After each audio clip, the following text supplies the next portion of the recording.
أيها الذين آمنوا استعينوا بالصبر والصلاة إن الله مع الصابرين ولا تقولوا لمن يقتل في سبيل الله أموات بل أحياء ولكن لا تشعرون ولنبلونكم بشيء من الخوف والجوع ونقص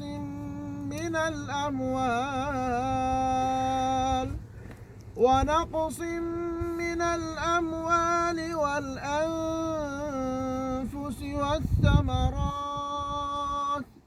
وبشر الصابرين الذين إذا أصابتهم مصيبة قالوا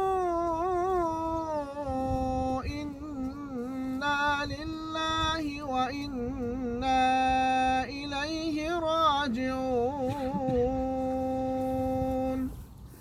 أولئك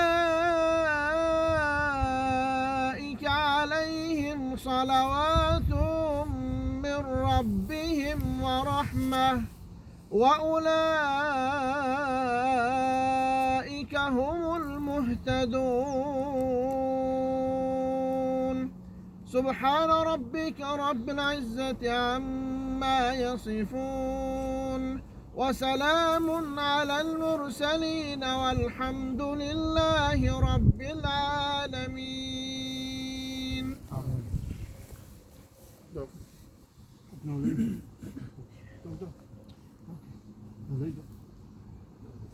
الحمد لله والصلاة والسلام على رسول الله. ربنا لك الحمد كما ينبغي لجلال وجهك وعظيم سلطانك. آمين. سبحان الله وبحمده عدد خلقه ورضا نفسه وزينة عرشه مداد كلماته.